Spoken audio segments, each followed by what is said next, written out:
Magandang umaga po sa ating lahat. Okay, happy Lord's Day sa ating lahat. Okay, God is good. God is ano na tayo? God is good. Okay, welcome sa mga sumusubaybay sa gawain natin ito. Tayong lahat ay mapagpala ng ating Panginoon. Amen. Okay? So, sige, tayo ay tutuloy sa ating pag-aralan. Last month, yung ating pinag-aralan ay tungkol sa anong pinag-aralan natin yung nakaraan? Naalala niyo po ba? Sobrang matagal na po, no? Hindi niyo na naalala? So, unahin natin ang Panginoon. Put God first. Okay, so ngayon, ang pag-usapan natin is the victorious Christian life. Pag-usapan natin ang patagumpay na buhay Kristiyano. So, isang tanong sa bawat isa, matagumpay ba ang pamumuhay niyo bilang Kristiyano?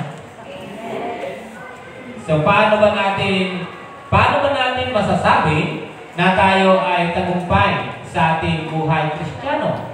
Ano yung mga paraan? Ano yung ginagawa natin? At bakit tayo matagumpay? Okay? Nangyari ba ito nang dahil sa aking kakayanan? Ginawa ko ba ito dahil gusto kong gawin? Okay? Sa sarili ko ba, kaya ko ba maipakita na ako ay matagumpay bilang isang Kristiyano? So, tingnan natin sa oras na ito kung ano po ba yung ating kalagayan bilang isang Kristiyano, kung tayo nga po ay matagumpay na namumuhay bilang isang mananampalataya. So, once again, pag-usapan natin ngayon the victorious Christian life. So, ang ating tatalakayin, true victory comes from Jesus. So, kung ano man yung tagumpay na kakamit natin sa kabila noon, ang pinakadulo dito, walang iba kundi ang ating Panginoon. So, victorious Christian life. So, ipakita natin na totoo na tayo ay victorious. Ipakita natin na tayo ay successful. Ipakita natin na tayo ay tagumpay bilang Kristiyano. Okay? So, mamaya, titingnan natin kung tayo nga po ay tagumpay. Okay? So, ang layunin natin kung bakit natin pinag-aralan ang bagay na ito ay upang kilalanin si Jesus bilang ang tanging pinagmumula ng tunay na tagumpay. To recognize Jesus as the only source of true victory. Siya lamang ang pinagmumulan, siya yung tunay na pinanggagalingan ng tagumpay natin kung tayo nga ay matagumpay sa ating pagiging Kristiyano bilang isang mananampalataya. Amen po? Okay. Tayo lahat ay tumayo at samahan po ninyo ako sa aklat ng 1 John chapter 5 verse 1 hanggang 5. Okay po. So tayo pong lahat ay tumayo at samahan po ninyo ako pagbabasa sa aklat ng 1 pangkat 5 talatang 1 hanggang 5. So chapter 5 verse 1 hanggang 5. Okay. So nakuha niyo na po? Okay. Lahat na nakuha? Lahat na? Okay. So, kung lahat na nakuha, so, we will read all together. Sa mga wala pong Biblia at kulang yung Biblia natin, dyan po sa unahan ay pwede po kayong magbasa. Okay po?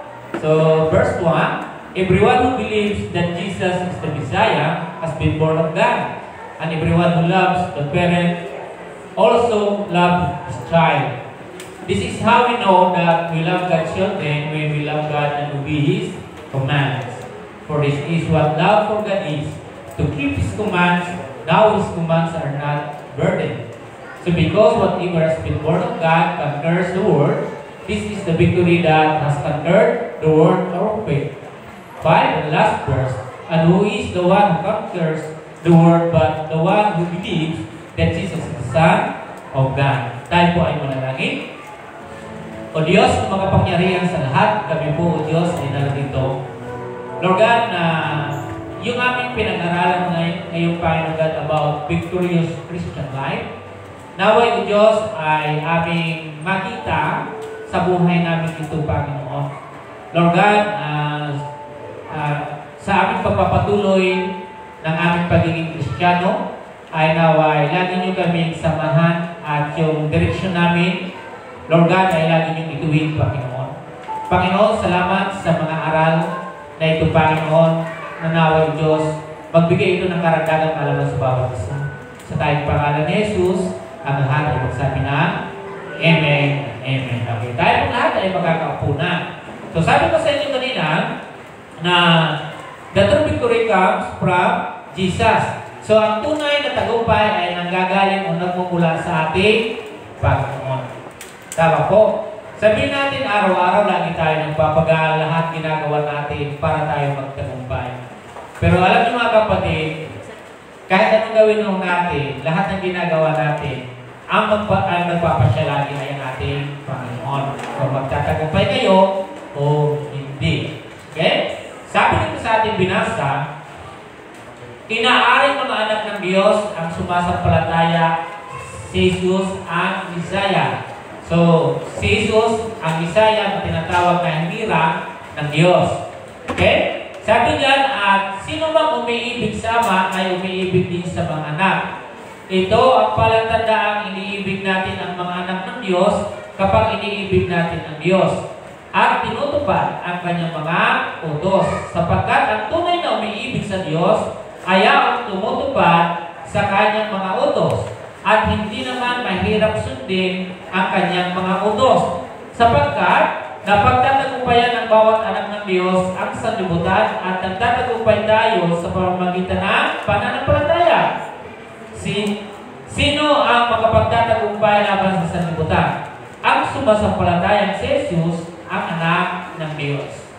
So, sa bawat isa sa atin, sa bawat victory, bawat successful na ginanyayari sa ating bawat tagumpay, laging pagkakatandaan bilang anak ng Diyos, ang lahat ng tagumpay na mayroon tayo ngayon ay nanggagaling sa ating Panginoon. Okay? Kayo ba naniniwala sa ating Panginoon Jesus? Kayo ba mayroong pananampalataya? Okay, so lahat tayo ay mayroong pananampalataya. Sa panahon po, ang layo po dito na nagsulat niya ito, sa talatang ito ay tayo ay mamuhay na kaisa ng ating Panginoon. Okay? Mamumuhay tayo na sumusunod sa nais ng ating Panginoon. Sabi diyan, kung iniibig ko ang Panginoon, ay dapat tayo ay sumusunod. At sabi diyan, hindi naman mahirap sundin ang kanyang mga utos. Pero ang totoo mga kapatid, kapag hindi ka sanay sa isang bagay, maninibago ka. Tama po ba? Maninibago tayo. Katulad yan, sabi dito, hindi naman mahirap sundin. Sa mga palaging sumusunod, ng salita ng Panginoon, na lagi niya yung ginagawa, hindi yun mahirap sa kanya. Pero sa mga bago at nagnanais na sumunod sa utos ng salita ng Panginoon, ay nahihirapan. Kaya, ang advice ng Biblia sa bawat isa sa atin, sanayin natin yung ating mga sarili na sumunod para hindi siya mabigat, hindi siya mahirap. Tama po? Ako naniniwala sa mga totoong Kristiyano na mayroong matagumpay na pamumuhay bilang isang Kristiyano, hindi mahirap sumunod sa salita ng Diyos. Dapat, siya pa nga ay ginagagalak niya yun, siya ay natutuwa na gawin yun, sapagkat sanay siyang gawin na sumunod sa salita ng Panginoon. Tama po ba? Lahat tayo ay mayroon tayong mga life habits. Lahat tayo mayroong mga nakasanayan. Ito lang mga kapatid ang malungkot. Huwag niyong kasanayan na hindi kayo nag-attend ng parabahan. Yan yung mali. Yan yung hindi maganda. Tama po? Sanayin po natin yung isang bagay na nakasanayan natin na paulit-ulit mong ginagawa, akala mo tama. Ganito lang simple lang mga kapatid. Ang isang tao na binibintangan ng paulit-ulit ng kasinungalingan hanggang dumadating yung araw na parang nagiging totoo. Nakukuha niyo po yung ibig kong sabihin? May mga tao na pinipintasan, na paulit-ulit na sinasabi na ito na magnanakaw siya. Pag yung lagi po yung napapakinggan araw-araw, nangyayari sa isang tao doon na hindi magnanakaw, ang tingin sa ng ibang tao, siya ay magnanakaw na. Yung ginagawa natin nakakasanayan Okay? Pag parati mo siyang ginagawa, yung nakasanayan mo na ginawa-gawa na lagi kang absent, yung nakasanayan mo ginagawa hindi ka nagikinig ng salita ng Diyos, akala mo tama siya. Pero sa totoo lang, kung babasahin mo yung Biblia, mali siya. Tama po? Kaya sa bawat isa sa atin ay paalala ito sa bawat isa sa atin na bilang sinasabi natin the victorious Christian life, kung ito ay may tagumpay na pamumuhay, dapat mapapakita po natin ito sa ating paraan ng pamumuhay bilang isang Kristiyano. Tama po? Lahat tayo ay mayroon na kasanayan. Pero dapat mabago siya. Kasi baka akalain mo tama yung ginagawa mo dahil sanay mong gawin yun eh. Tama po? So tingnan po natin as a Christian, paano ba tayo dapat maging matagumpay sa buhay pananampalataya? Di po ba? So, maraming piling mabago sa isang iglap lamang. Di ba? Pag sinabi ng Panginoon na hindi naman siya mabigat, isang words lang na pili po siyang masira na sumuway sa Panginoon, pili na mabago yung lahat ng buhay mo. Di ba? Kaya lagi may paalala lagi yung salita ng Panginoon sa atin. Pag sinabi ng Panginoon, sumunod ka, and then sa isang iglap, hindi mo ginawa yun, bababago na kagad ang buhay mo. Ang bilis po siyang mabago. Naalala niyo po yung binanggit ko dito sa inyo yung approximately o yung more or less na 400 years yung pakita ng Malakay at ng Batyo. Ang pakita lang po dito sa ating Biblia, ano po? Isa, papel o dalawang papel, pero hindi niyo po ba alam na 400 years yun, 400 years po yung puno na agwat mo. Di ba?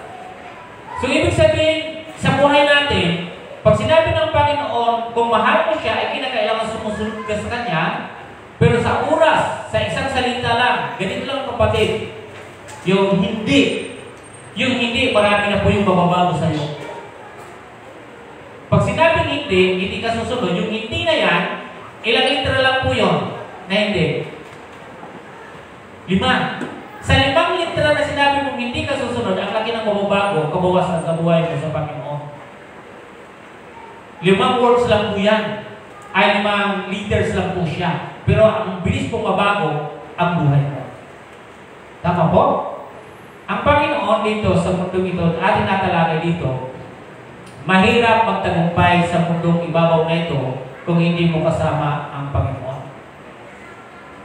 Marami na po pumunta sa simbahan. Nung umayos, naging maganda at nasiyahan yung kanilang buhay, nalilimutan yung salita ng Panginoon. Tama po? So, inaanyayahan ko kayo na pumunta sa aklat ng Deuteronomy chapter 8. Okay, yan po yung ating panimula. Tingnan natin. Ano? So, tingnan natin kung victorious nga yung buhay natin as a Christians, as a believers, victorious pa talaga tayo. Okay, punta natin yung Deuteronomy. Sabi po dyan sa aklat ng chapter 8 ng Deuteronomy, pansinin po natin ano. Alam niyo po ba na ito ay isang warning? O ito po ba ay isang babala na sa ating Panginoon? Tingnan nyo ha. Mas maganda siguro, umpisa natin sa 11. Kasi yung nilagay ko po dyan, yung dulo po siya. Kaya yung dulo yan. Ito yung paalala. Sabi ng Panginoon, sa aklat ng Deuteronomy 8:11, huwag ninyong kalilimutan si Yahweh. Ayan, sabi, huwag kalilimutan. Tama po ano? So, huwag kalilimutan. Yan yung kanyang sinabi. Sabi niya, huwag kalilimutan. Sundin ninyo ang kanyang mga utos.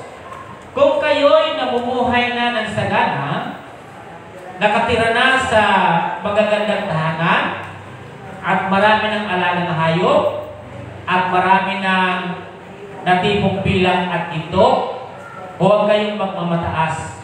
Huwag nga ninyong kalilimutan si Yahweh na nagpalaya sa inyo mula sa pagkaalipin ng bansang Ehipto.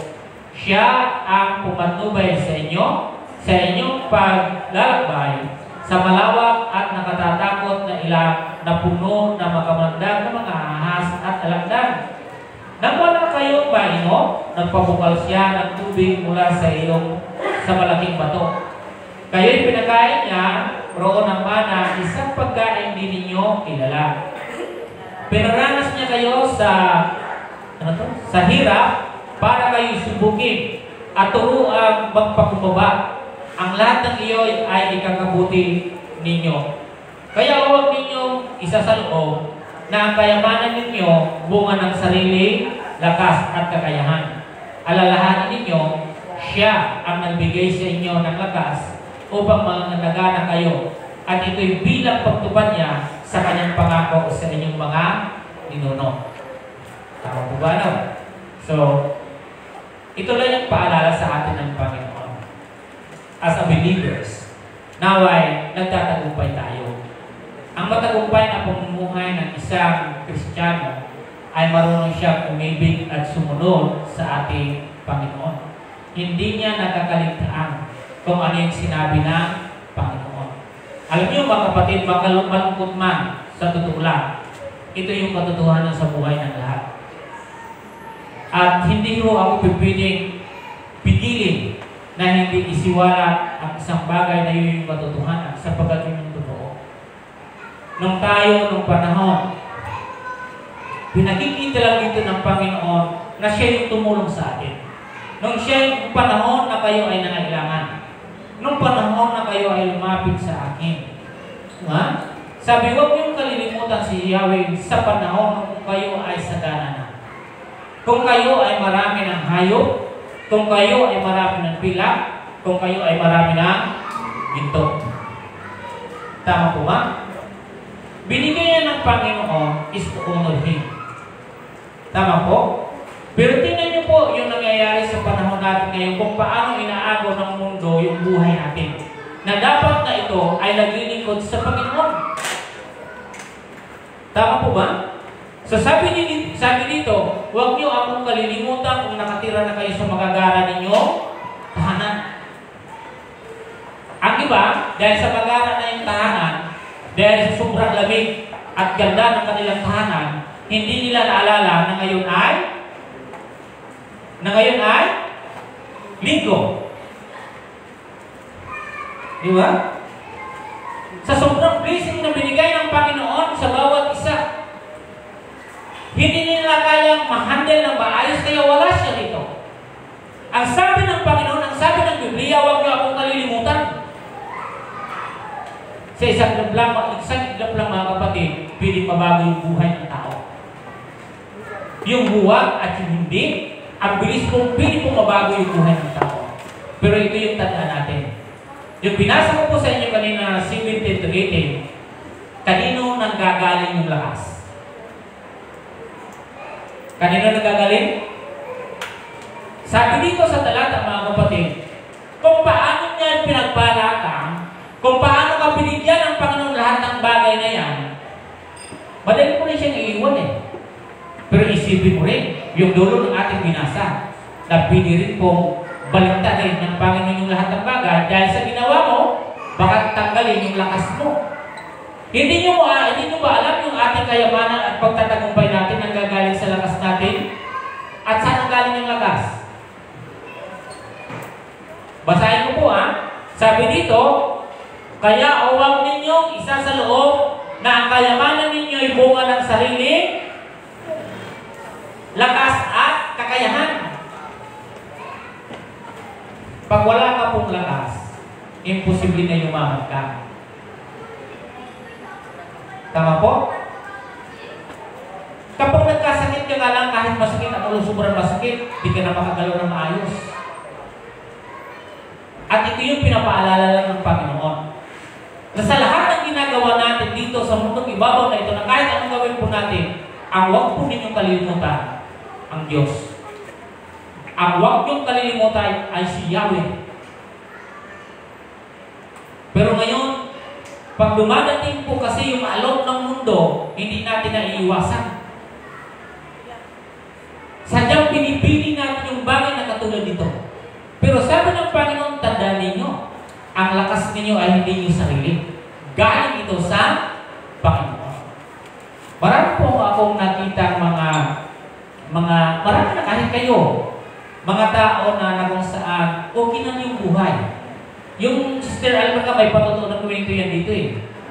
Masagana naman yung buhay. Pero ngayon, mayroon siyang sakit. Piling ibigay ng Panginoon sa anumang pagkakataon. Nasa Kanya kasi yung lakas natin. Lahat na pwede, kung hindi mo na siya tatangkilikin, ayaw mo na sa Kanya, ang Panginoon may paraan para ikaw ay bumalik sa Kanya. Pero ito yung matindi pag ito'y gawin sa iyo ng Panginoon, yung lakas. Tama po? Kapag lakas po yung naapektuhan sa atin, magkakaroon tayo ng problema. Mawiwindang tayo sa lahat ng ating ginagawa. Kunti lang. Halimbawa, ako, arthritis. Tama, brother, normal? Isang arthritis lang. Ano kaagad yung problema natin? Di ba? Dito lang, masakit lang yung sakong. Sabihin natin dito yung sakong, masakit lang. Ano ang mangyayari? Makakapasok ang trabaho? Makakapag-drive ka, brother Alan? Hindi. Ganun lang kasimple mga kapatid. Na piling ba'y gawin ang Diyos sa iyo o sa akin sa isang lamang? Nasasabihin, malakas pa lang yung kahapon na. Tapos ngayon nasa ospital na. Maraming piling gawin ang Panginoon. Maraming bagay na piling gawin ng Panginoon na ikaw ay pagpalain. Maraming po rin siyang paraan na parang blessing para sa iyo, pwede niyang kunin. Tama ba? Dahil sabi niya dito, kaya huwag ninyo isa sa loob na ang kayamanan ninyo ay bunga ng sarili ninyong lakas at kakayahan. Alalahanin ninyo, siya ang nagbigay sa inyo ng lakas upang sumagana kayo. Di ba? Dito nga lang po yung dito yung sumakit dito kung banda. Sobrang balakang, di ka na makakilos ng maayos. Di ba? But remember the Lord your God, it is He who gives you the power to become rich. Kung bakit kayo mayaman, sino po yung mayaman? Pinapinutol ko kasi maapektuhan yung ating pagtatalakay. Sino dito yung mayaman? Balikan natin ulit. Sino mayaman? Sino hindi mayaman? Wala rin. Di mayaman tayo lahat. Di ba? Keeping the agreement He promised to your ancestors as it is today. Hindi dahil sa iyo. Dahil mayroon siyang pangako sa sinuno natin kung bakit mayroon tayo ngayon. Nakunawa, no? Nang dahil po yan sa ating inuno, yung promise ng Panginoon. Kaya tayo ngayon lahat, mga kapatid, tandaan natin, yung lakas natin, isipin ninyo, hindi yan galing sa sarili natin. Huwag yung isa sa loob na lahat ng kayamanan natin ngayon ay galing sa atin. Yan po ay nagagaling sa Panginoon. Naunawaan mo? Maraming kwento at patotoo na maririnig kayo sa ganitong sitwasyon. Maraming pangkalimot dahil doon sa sobrang kanilang pagkaabala, dahil natuon doon sa kayamanan. Pero sabi ng Panginoon, huwag niyo akong kalilimutan. Huwag niyo akong kalilimutan, sabi ni Yahweh. Tandaan ninyo, yung lakas na mayroon kayo ngayon at kakayahan, akin yan. Pag yan po ay kinuha ng Panginoon ng kunting bagay lang sa'yo, naku, pag pa-hospital lang yung ating mga pinagtrabahoan natin. Kulang. Baka mangutang ka pa. Hanggang babaon ka sa iyong utang. Buti kung ikaw lang. May asawa ka. May anak ka. Nagbabayad ka ng kuryente. Di ba? Ang mundo maraming piling gawin kasi sa atin. At piling kasi agad tayo bumalik. Piling agad tayo mahila. Kaya paalala din po ito ni Juan. Okay? Pinapaalala niya yung pamumuhay natin ay pagkikiisa kay Jesus. Tama po? Ay pagkikiisa po natin. Kasi sa oras na magkaroon po tayo ng problema po dito, medyo malaking problema talaga. Tama po? So kunti lang, pwede po tayo lumiko sa ating Panginoon. Pwede naman tayo kunti lang sumunod sa ating Panginoon. Pero para sa akin, ang isang tagumpay na pananampalataya, isang tagumpay na buhay ng isang Kristiyano, yung marunong kang sumunod sa Panginoon.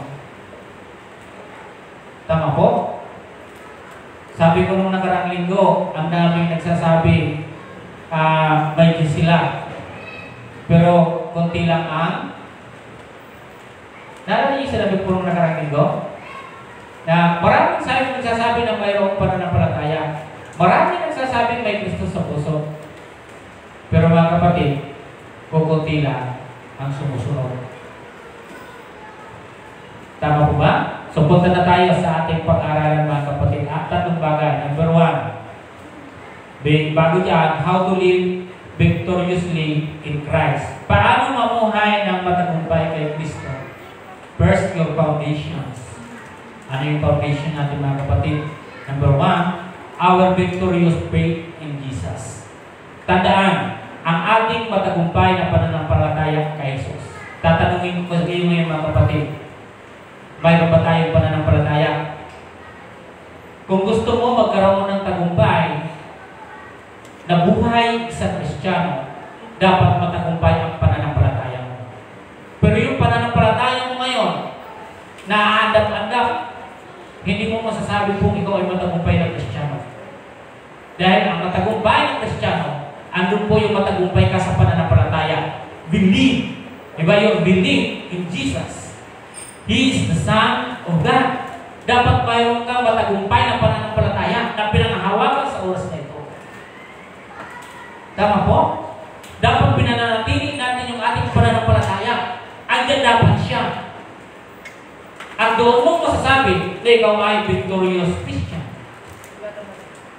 Tama po? Hindi masasabi na victorious ka tapos wala kang pananampalataya. Hindi po yun. Ang victorious mga kapatid na binabanggit, our victorious faith in Jesus. Dapat mayroon kang pananampalataya kay Jesus. Yan yung totoong victorious. Hindi dito yung pipili na kalahati yung pananampalataya. Balikan po natin ha. Sabi po doon sa ating binasa kanina, inaaring mga anak ng Diyos ang sumasampalataya kay Jesus. And sabi niyan, ang Mesiya at ang sino mang umibig sa Ama ay umiibig din sa mga anak. Kinakailangan, mayroon po tayong unang matagumpay ng pananampalataya. Tama po? Kaya isang Kristiyano na matagumpay, dapat ang pananampalataya mo ay buhay. At masasabing, ikaw ay matagumpay na Kristiyano. Ano yung kanta natin kanina? Even in the raging sea, and the storm, yung inawit natin kanina. So tandaan nyo yung mga kapatid, na kahit ganun yung nangyayari, sabi nyo, he will and he will. Ang Diyos ay tapat para sa atin. Tama po? So masasabi matagumpay tayo kung ating pananampalataya ay andyan siya lagi. Pero yung pananampalataya natin na pawala-wala, hindi ho yun maganda. Dapat unahin natin na matagumpay yung pananampalataya natin na kahit ano yung mga nangyayari, andyan yung pananampalataya natin. Hindi siya nawawala. Tama po? Sabi dito mga kapatid, 1 John chapter 5 verse 4, ito ang kanyang sinabi, sapagkat ang pagtatagumpayan ng bawat anak ng Diyos ang sanlibutan at nagtatagumpay tayo sa pamamagitan ng pananampalataya. So walang pananampalataya, mahirap ang tagumpay. Kaya sabi niya sa number 1 sa atin, our victorious faith in Jesus. Walang pananampalataya, hindi mo mapagtatagumpayan yung mundo dahil wala kang pananampalataya. Kinakailangan, mayroon kang matagumpay ng pananampalataya upang mapagtagumpayan mo ang sanlibutan. Tama mo ba? Dapat malakas, maayos yung ating pananampalataya. And then sabi dito mga kapatid, sa Mark chapter 10:52. Punta natin Mark chapter 10:52. Then Jesus said to him, go your way, your faith has made you well. And immediately he received his sight and followed Jesus on the road. Alam niyo po kung ano ang nangyari dito sa taong ito? Kilala niyo pa itong taong aking binabasa dito? Sino pa itong tao na ito na bulag? Sino ang pangalan niya? Tingnan niyo yung Biblia mga kapatid. Sino po siya? Sino po? Si Bartimeo. Anong sinabi ni Jesus? Di ba? Nang dahil sa iyo, nang dahil sa pananampalataya. So dapat matagumpay ka sa pananampalataya. Kapag matagumpay ka sa pananampalataya, magtatagumpay ka sa sanlibutan. Siya ay matagumpay sa pananampalataya gumaling. Sabi ng Panginoon, your faith, dahil sa iyong pananalig. Diba? Dahil sa iyong pananalig. Si Bartimeo po siya po ay bulag. Di po ba? Pero naging matagumpay po, gumaling po siya dahil matagumpay po ang kanyang pananampalataya. Nakapix po yung kanyang pananampalataya kay Jesus. Di ba? Kaya sabi niya sa aklat na yan na si Bartimeo ay siya'y nagpagsiksikan sa napakaraming tao. At siya ay pinagbawalan pa ng kanyang mga alagad ni Jesus. Tumahimik ka. Pero yung pananampalataya na yan kasi, pag matagumpay ka sa iyong pananampalataya, may pwedeng mangyari sa buhay mo talaga. Yung mga imposibleng bagay na magiging posible. Kaya anong ginawa ni Bartimeo? Anong kanyang sigaw? Ha? Anak ni David. Son of David, have mercy on me. Sabi ni Bartimeo, Son of David, Son of David. Di ba? So yung pananampalataya dapat matagumpay. Ang matagumpay ng pananampalataya, hindi po siya nagsisit down.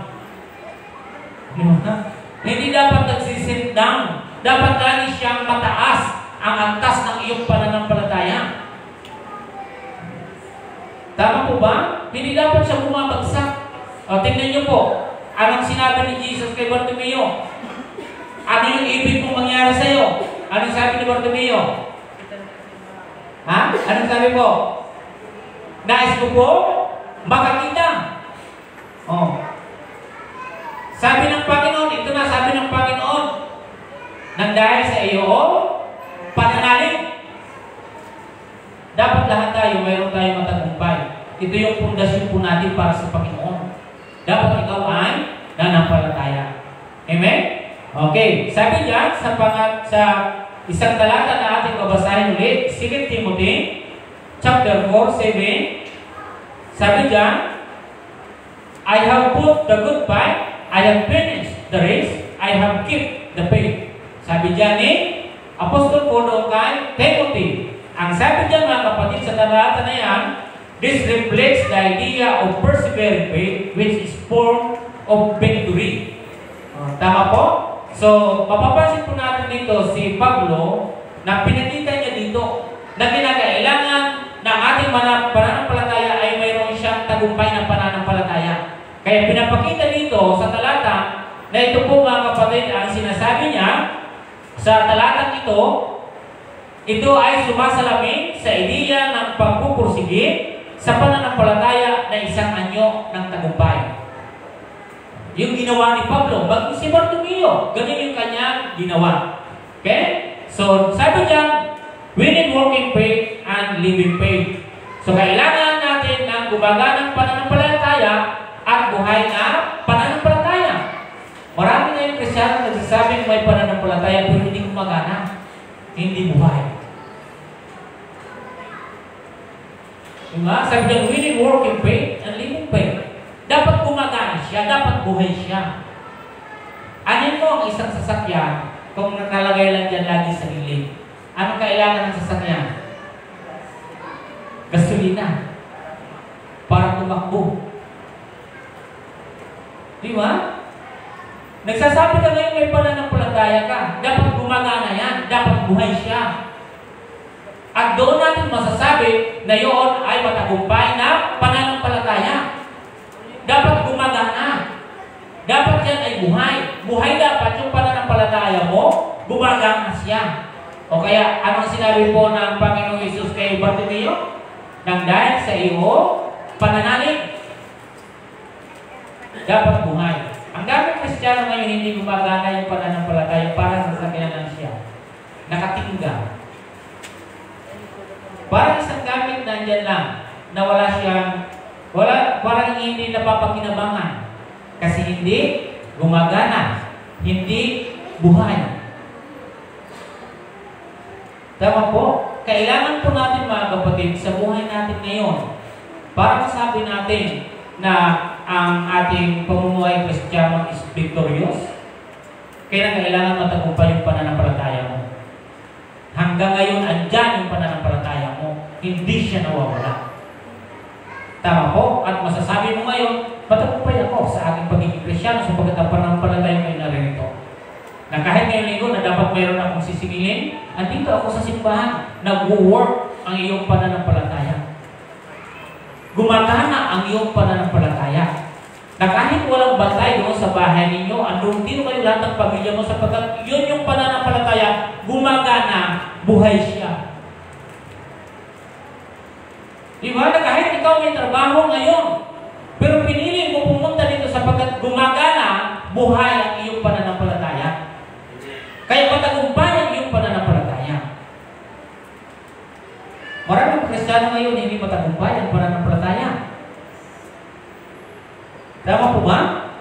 Sabi ng iba, Panginoon, bigyan niyo po ako ng bahay na mayroong tindahan. Binigyan ng Panginoon ng bahay at may tindahan. So ano ang dapat ginagawa? Ay magpasalamat sa Panginoon sapagkat binigyan ka dahil sa iyong pananampalataya. Pero, pagdating ng linggo,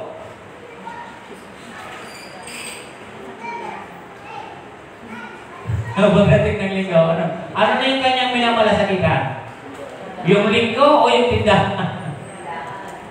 Yung tindahan kasi, ay naku, Pastor, pasensya na po. Magbibisit na Pastor. Pastor, hindi pa ako makapagsimba. Bakit? Eh, may mga babayad po kasi kayo. Matagumpay ba yung pananampalataya na gano'n? Binigyan ka ng Diyos ng bahay, binigyan ka ng tindahan, dahil nananalig ka sa Kanya, tapos after nun, na binigay, kinalimutan mo na ang Panginoon? Dapat hindi. Para buhay ang pananampalataya mo, huwag niyo sabihin na, hindi, nasa isip ko naman ang Panginoon tuwing ko. Yes. Kaya marami naman nagsasabi na ganyan. Dami ko na na-encounter na ganyan eh. Ang dami ko na na-encounter na ganyan. Nandito naman sa puso ko. Ayun, sa puso mo, pero nasaan ka? Patunayan mo yung ginagawa mo. Ano binasa po natin kanina? Kung mahal mo ang Panginoon, sumusunod ka sa utos ng Diyos. Tama? Tama brother sa to, kung mahal mo si Dad Pregita, uwi ka sa bahay nyo. Hindi sa ibang bahay, di ba? Tama brother sa to? Kaya. O matagumpay yung buhay nila sapagkat umuwi si brother sa to sa tamang tahanan, hindi sa kabilang pinto. Tama brother sa to, no? Kasi yung iba, pag lasing na, ibang pinto yung nabubuksan eh. Ito yung tapat, di ba? Andun yung pananampalataya. Eh, ganun dapat, matagumpay yung pananampalataya. Kung victorious Christian life yung pag-uusapan, dapat matagumpay yung pananampalataya mo. Hindi mo kailanman ipagpapalit ang Panginoon sa ano pa man. Pag may usapan kayo ng Diyos, huwag mo siyang iindiyan. Mas pahalagahan mo siya. Tama? Kaya lang, ang kapalitan niya, 5,000 o 10,000 eh. Ulitin natin yung pagpatawag ng gobyerno. Di, unahin mo na yung 10,000 kasi may linggo pa. Sunod. Awag yung gano'n ninyo, hindi gano'n. Ha? Kapag na, 10,000, 5,000, hindi natin. Pag dito, kulang-kulang yung tao sa simbahan kasi andun lahat kay ano. Oh, sa tupad. Tupad ba yun? Tupad. Di, isang maganda kasi dito, tulad ni Bartimeo, nakita ka agad ng Panginoon eh. Na talaga may nangyayari. Talagang masasabi yung victorious yung isang Kristiyano kapag ang kanyang pananalig talaga yung matagumpay. Tingnan niyo po yung nangyari kay Bartimeo, di ba? Yung tagumpay ng kanyang pananampalataya, kapalit ng kanyang pagkakita. Nagkaroon siya ng muling pagkakita. Okay? Kasi bulag siya. Si Paul, ginawa niya yung lahat ng dahil din sa pananampalataya. Matagumpay kasi yung pananampalataya niya. Kapag matagumpay, andyan lagi yung blessing ng Panginoon. Tama? So lahat tayo, pag maging matagumpay, ang blessing ng Panginoon ay lagi naririnig. Amen? Okay. So pangalawa, na paano natin masasabi na ang isang Kristiyano ay matagumpay? Pangalawa, our victory way in the world is through obedience to God's commandment. Ang ating tagumpay sa mundo ay sa pamamagitan ng pagsunod sa mga utos ng Diyos. Okay. So dito sa pangalawa mga kapatid, sabi dito, sa binabanggit natin, sabi diyan, sa verse 2 and 3, sabi niya dito, ito ang palatandaang iniibig natin ang mga anak ng Diyos kapag iniibig natin ng Diyos at tinutupad ang kanyang mga utos. Sapagkat ang tunay na umiibig sa Diyos ay ang tumutupad ng kanyang mga utos at hindi naman mahirap sundin ang kanyang mga utos. Tatanungin ko po kayo, mahirap po sundin yung salita ng Diyos? Mahirap po hindi? O bakit hindi na tayo umimik? Ulitin ko, huwag po tayo masanay sa mga nakasanayan natin. Kasi kung ikaw ay sanay doon sa kinakasanayan mo na lang, hindi yung makakatulog sa iyo na para maging matagumpay ang pamumuhay mo bilang isang Kristiyano. Tama po? Isa dito na pinapakita din dito ay dapat ang victorious Christian life ay napagtatagumpayan niya ang mundo. Tama no? Napagtatagumpayan niya ang mundo. Bakit ano ba ang mayroon ang mundo? Ano ba yung mayroon siya? Inaagaw kasi nito yung attention nating lahat. Gusto niyang mapukaw tayo doon sa Kanya. At mawala doon sa ibinibigay ng utos or commandments ng Panginoon. Kaya kadalasan, nahihirapan talaga tayo. Kasi lahat tayo ay pumupunta sa mundo sapagkat ano ang lahat ng kailangan ng ating katawan. Dahil tayo, wala tayo sa langit. Saan tayo? Sa lupa. Kaya kung ano yung katawan ng panglupa natin, yung needs nito, yun naman yung ginagawa ng mundo. Kaya hatak na hatak yung ating katawan. Tama po ba? Kasi wala tayo sa langit. Kaya ang sabi dito ng Panginoon, kinakailangan is to overcome the world. Kinakailangan natin na pagtagumpayan ang mundo. Ano ang mayroon ang mundo? Bakit nalilis dito lagi yung ating mga paningin? Yung ating mga bagay na ating kinahumalingan, ano lahat? Lagi tayo nalilis. Basahan ko muna kayo sa aklat ng Galatian. Wala po yan dyan. Chapter 5. Basahan ko po muna kayo ha. Bago tayo tumungo dito sa tatlong bagay na kinahumalingan. Sa Galatia, chapter 5, verse 19 to 21. Ito yung tawag na sinasabi na lust of the flesh. Yung pita ng laman. Dito, dito yung mamumali yung mga tao. Okay. Sabi dyan sa 19, sabi niya, hindi maikakaila ang mga gawa ng laman. Pangangalo niya, karimari-marin na pamumuhay, kahalayan, pagsamba sa Diyos-Diyusan, pagkukulang, pagkapuot, pagkagalit, paninibugo, kasakiman, pagkabahagi, pagkakampi-kampi, pagkaingit, paglalasing, walang taros na pagsasaya, at iba pang tulad nito. Binabalaan ko kayo tulad nung una. Hindi tatanggapin sa kaharian ng Diyos ang gumagawa ng ganoong mga bagay. Sino dito yung mayroon pang hindi pa naiiwan? Na ginagawa pa ninyo ngayon? Ano ang pawala ng Biblia? Ano ang pawala? Oh, sino dito yung naglalasing? May naglalasing pa sa inyo? Ano ang pawala? Ano ang pawala po niya dito? Hindi tatanggapin sa ano?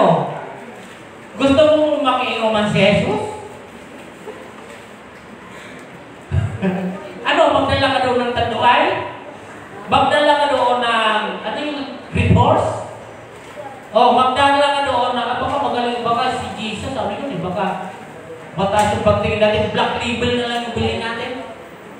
Ano pag inuman ka kay Jesus? O, di ba?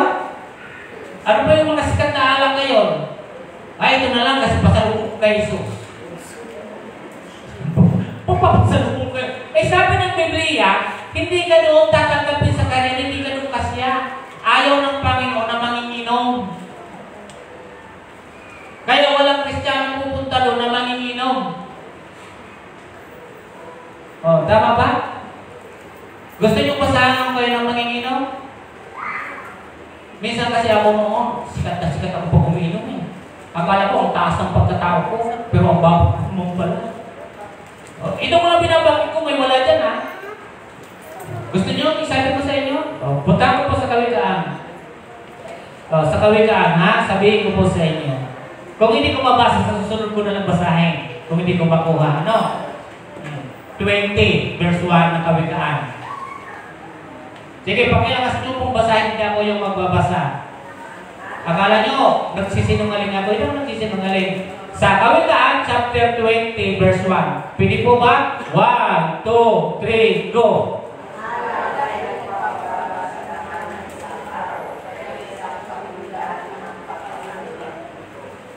Ano, ituloy nyo pa?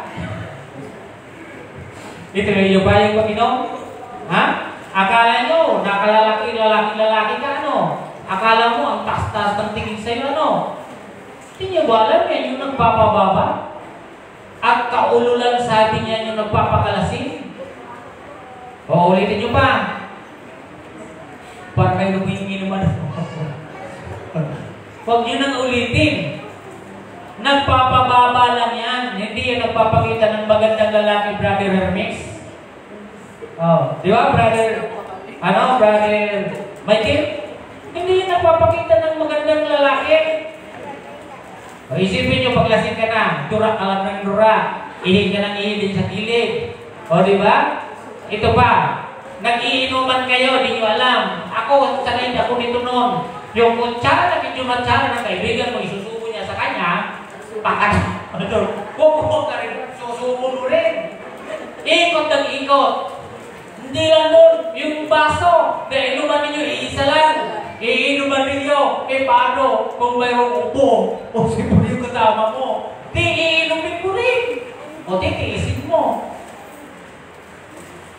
Ano, tutuloy pa kayo mag-inom? Susuray-suray. Kasi akala mo, ang ganda-ganda mo eh. Ang ganda mong lalaki. Hindi mo alam kung gaano kabugitan yung mayroon siya.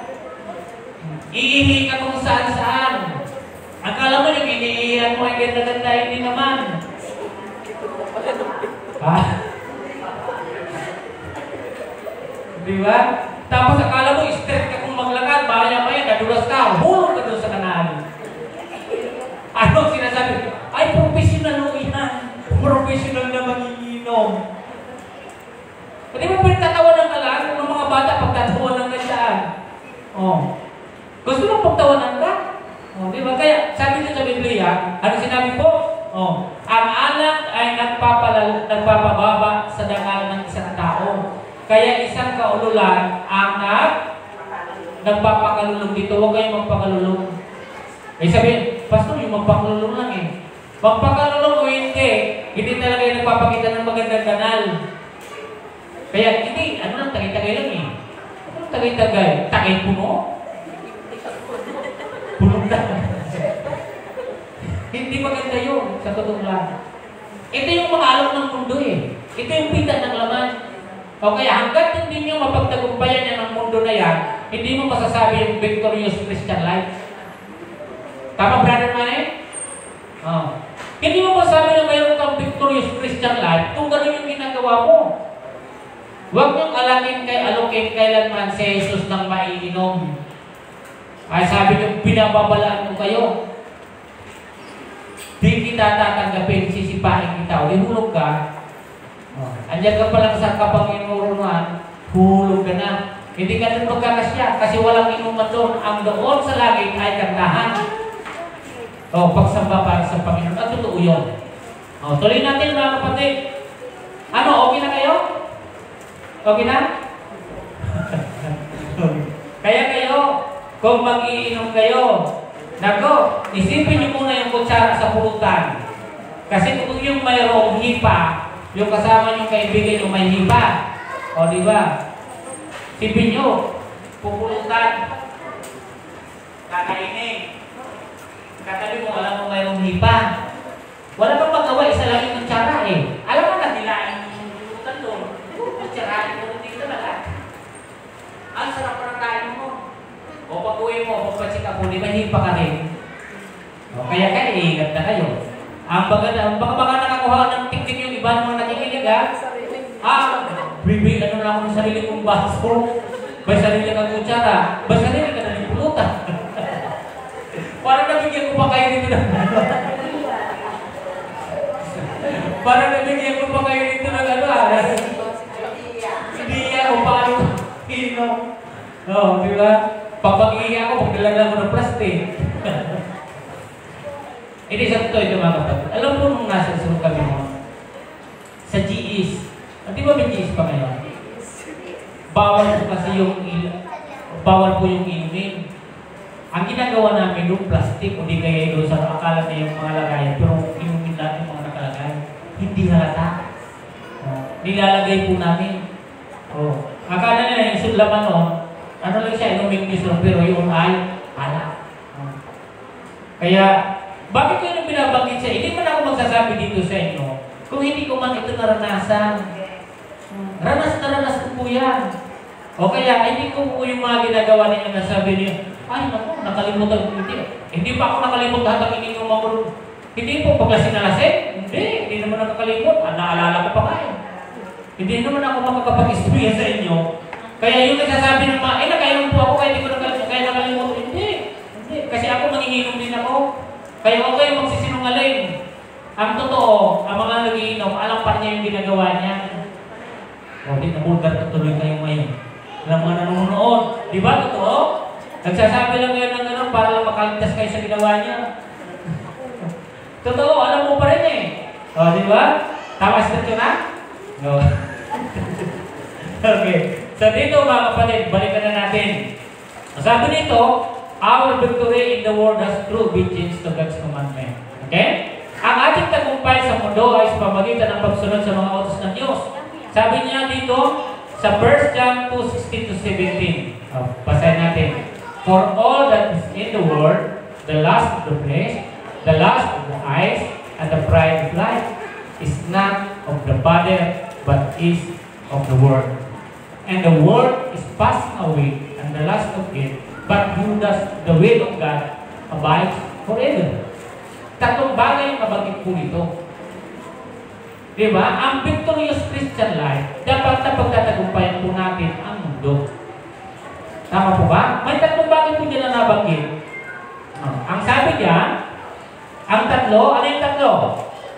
Yung pagnanasa sa laman. Ano ba ang nasa ng laman natin? Yan yung tatlo kanina, yan o. Yung gusto ng katawan natin. Ito po yung inaalok ng mundo. Okay? Sabi niya dito sa talata, huwag ninyong ibigin ang salibutan o ang mga bagay sa salibutan.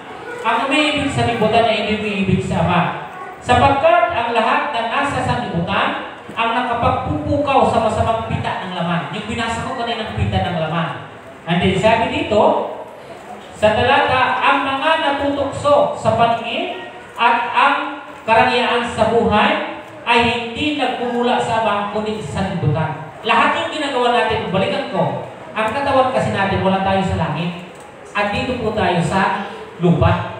Kaya makita po ninyo kung gaano po kalakas yung influensya ng mundo sa buhay natin. At ito yung gustong sakipin ng Diyos. Diba? Ito po yung gustong sakipin ng Panginoon kasi napapaibig na tayo sa mundo. Akala natin, yung buhay natin ay dito lang. Hindi po. Mawawala po tayo dito. Lahat ng kayamanan natin. Lahat ng bagay na mayroon po tayo na iniimpong dito, mawawala po. Wala kang madadala nun. Kaya yung mundo, talagang ikaw ay hinahamon na damahalin mo yung sanlibutan. At nakakalimutan mo na tuloy ngayon, yung Diyos. Yung lumikha ng sanlibutan, yung lumikha sa'yo, yung lumikha ng mga bagay na narito sa mundo sapagkat kiniklaim ng mundo sa Kanya yon. Hindi yun sa Kanya. O, di ba? And then sabi dito mga kapatid, sa talata na ito, and then sabi niya ay hindi nagmumula sa Ama kundi sa sanlibutan.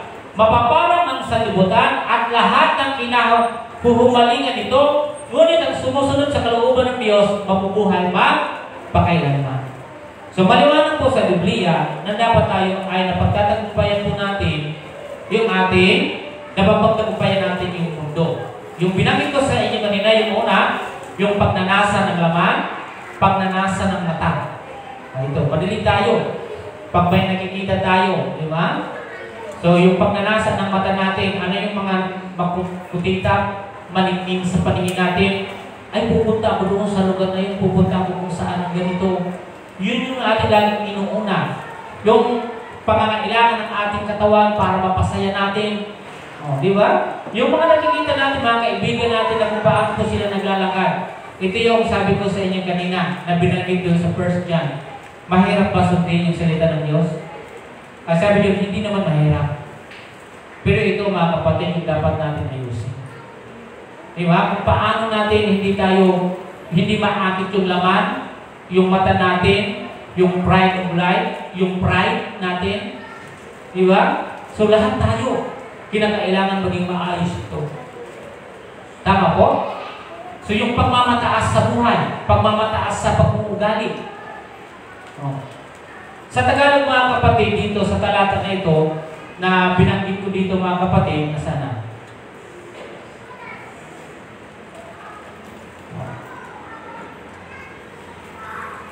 Ito sa binasa ko dito kanina. Ang sabi niya, huwag ninyong ibigin ang sanlibutan. Ayan. Tama po ano? Nasa na? Huwag niyong ibigin yung sanlibutan. And then, sabi niya, ang umiibig sa sanlibutan ay hindi umiibig sa Ama. So, ang lahat ng ito mga kapatid, lahat ng ito na ginagawa natin, sana ayusin natin. Ano po, itong sanlibutan na ito, yung pride na yan, yung napakalaking problema sa buhay natin. Yung laman ng katawan natin, ano yung pangangailangan ito, yung mga nakikita natin. Huwag na po natin gayahin yung mga tao sa mundo. Ang nangyayari, yung community influence, ay nakukuha po natin. Nagagaya natin po yun. Nagaling na po tayo doon sa mga pangyayari na yan. At tayo ngayon ay nasa Panginoon. Ranas na po natin kung paano po sila mamuhay. Yung paingitan, pabunggahan, pakabugan, di ba? Yung makita sa isa, gagayahin ng isa, di ba? Kung saan sila nakapunta, pupuntahan mo rin. Wala naman tayong problema doon. Pero kung yun yung magiging competition na yung paningin mo, nakikipag-isa ka sa kanila mga ginagawa, hindi ba ikakaila na ikaw ay namumuhay doon sa sanlibutan? Paano mo ngayon masasabi yung victorious Christian life? Dapat tayo ay umiiwas sa mga bagay na gano'n.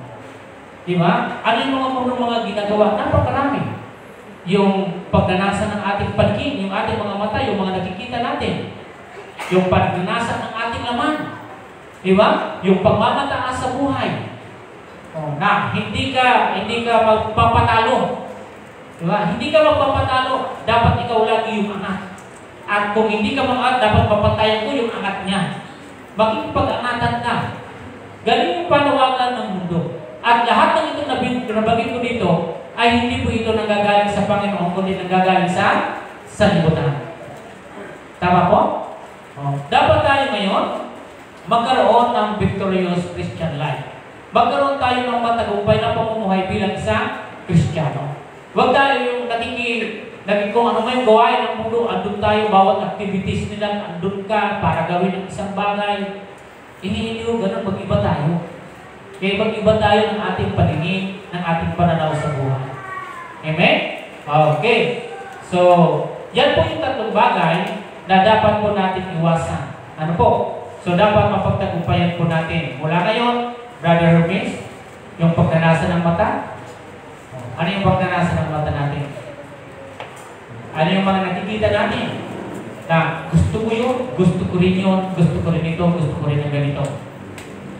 Diba? Pagnanasa ng laman. Ano naman yung laman na kailangan ito? Diba? Pagmamataas sa buhay. So, dapat mapagtagumpayan natin. At pag yung pinapagtagumpayan natin, masasabi natin, yung ating pamumuhay Kristiyano ay matagumpay. Tama? Panghuli at pangatlo, mga kapatid. Pangatlo, our victorious assurance in the spiritual aspect of life. Tama po? Na habang tayo dito sa mundo, kung ito po mga kapatid, itong ating spiritual na ito, ang ating matagumpay na katiyakan sa spiritual na espiritu ng buhay. Okay? Makikita po natin kung tayo ay victorious. Yung ating life as a Christian, sa mundong ibabaw na ito, makikita po doon sa espiritu ng ating buhay. Your pangalan ito yung manner of acting.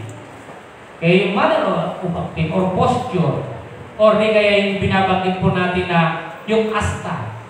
Yung pagiging asta po natin as spiritual. Di ba? So, hindi na tayo namumuhay sa mundo.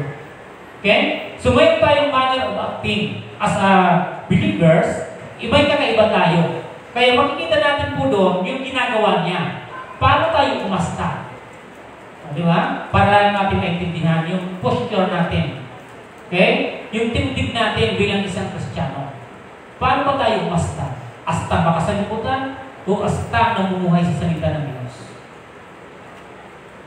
Di ba? Doon natin makikita sa ating spiritual na kondisyon kung tayo ay matagumpay. Paano ba namin yung aspect of our life as a Christian? Okay? Sabi niya dito, our victorious assurance in the spiritual aspect of life. Alam din natin kung paano tayo asta. Isipin niyo mga kapatid. Marami ng iba sa atin dito, may mga kakilala tayo sa ibang lugar. Pag mayroon ang mundo ginagawa at andun ka, at hindi na yung accident lang kayo nakita noon.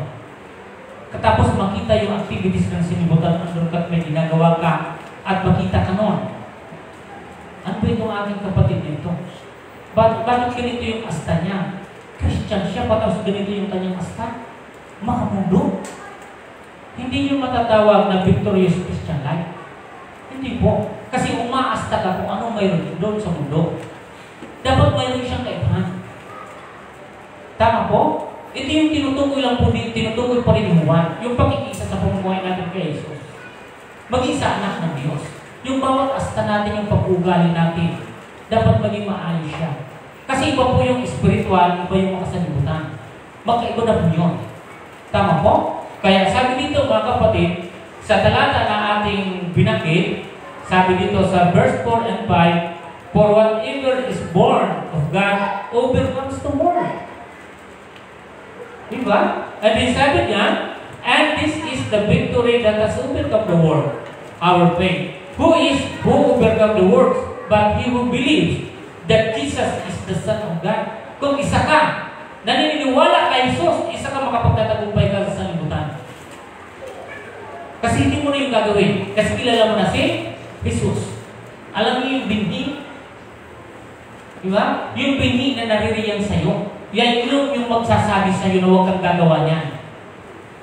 Remains in your heart. Diba? Yung binhi na yan. Andyan siya, walang iba kundi yung salita ng Panginoon.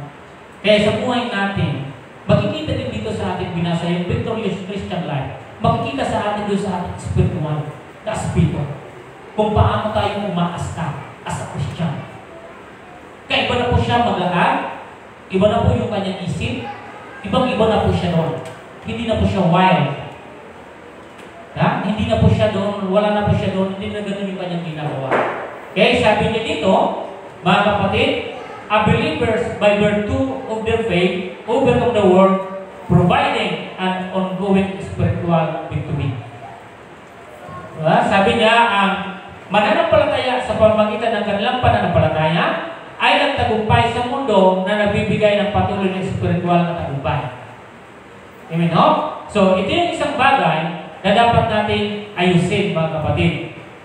Ang bawat isa sa atin, ano ba yung magiging asta ko as a believer? Diba? Makikita po natin yung bawat galaw natin, yung bawat kilos natin. Magkaiba na po siya. Iba na po yung spiritual na pamumuhay kaysa pakamundo, pamumuhay. Malayo na po yung many times nabanggit ko lang po ito sa inyo. Sa Romans chapter 12 verse 2. Basahin niyo po mga kapatid. Sabay-sabay niyo pong basahin. So, mayroon po siyang kakaiba na dapat inaayos na natin ito ngayon. Tama po? At pag nagawa natin yun, masasabi natin victorious yung buhay ko. Victorious yung buhay ko sapagkat matagumpay yung aking pananampalataya. Victorious yung buhay ko sapagkat napagtagumpayan ko yung mundo. Yung pagnanasa sa mata, pagnanasa sa laman, yung pagmamata sa buhay, napagtagumpayan ko yun.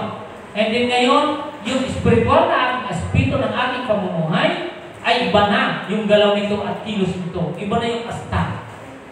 Ano yung magandang mababa pa sa asta? Ano yung mababa pa doon sa asta? Wala na kayong alam? Dating. Ha? Dating. Dating? Oh. Iba na yung dating. Very good. Iba na yung dating. Ang dating, ganito siya. Susuray-suray. Ngayon, hindi na. Straight na siya. Di ba? Okay, punta natin Romans chapter 12 verse 2. Anong nakalagay?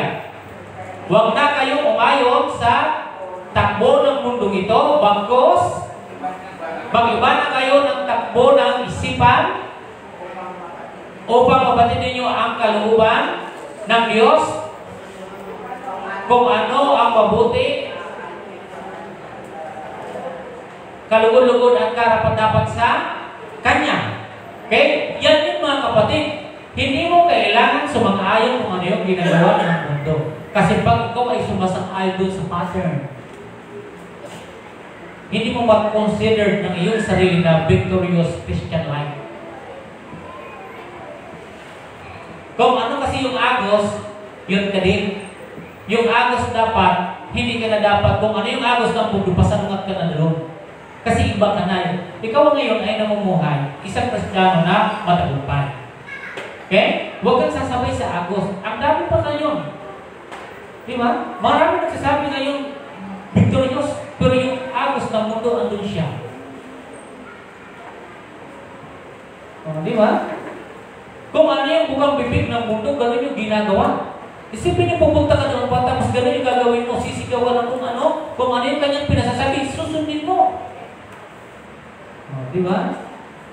Kaya ito, yung pattern nito, itong sanlibutan, inaagaw talaga itong nalaman natin. Para mawala siya doon sa layunin ng Diyos sa atin. Na pagdating ng araw, kasama natin siya. Ito yung nangyayari sa lahat ng tao ngayon. Amen? So, tingnan niyo mga kapatid, ng buhay natin. Isipin niyo kung paano po natin magagawa ng paraan yung pagiging matagumpay ng isang Kristiyano. Tama po? So, ayusin natin. Magkaroon kang matagumpay na pananampalataya. Mayroong magandang mangyayari. And then, pagtagumpayan mo yung mundo. Ano man yung agos nito, ano man yung dalo yung mayroon to, huwag ka na ng punta doon. Matuto ka nang magpigil. Kung alam mo naman, di naman makakatulong sa iyong spiritual, huwag mong gawin. Kasi sa oras na ginawa mo yun, sumasabay ka pa rin sa agos ng mundo. Yung pattern nila, yung sinasabayan mo, hindi ka sumasabay sa pattern ng Panginoon. Dalawa lang naman yung pattern eh. Yung pattern ng Diyos, yung pattern ng mundo. Pag hindi mo ginawa yung pattern ng Diyos, of course, nasaan ka ngayon? Pattern. Sa pattern ka na, mundo. Madali lang di po ba tingnan? Oh. Ang matuwid ay gumagawa ng matuwid. Dahil matuwid ang ating Diyos. Okay, sa ating pagtatapos mga kapatid, ito po yung nilalaman. The ultimate and lasting victory is not achieved through human strength or worldly means, but is a divine gift received through faith in Jesus Christ and His finished work. Tama? Ang panghuli at ang pangmatagalang tagumpay ay hindi nakakamit sa pamagitan ng lakas ng tao o baka mundong paraan. Ang totoong tagumpay mga kapatid, marami ngayon matagumpay. Hindi natin yung may kakailang, graduate, sa kanilang sila ay successful sa kanilang mga plano sa buhay. Pero lahat ng success na mayroon tayo dito, hindi siya pa matagalan.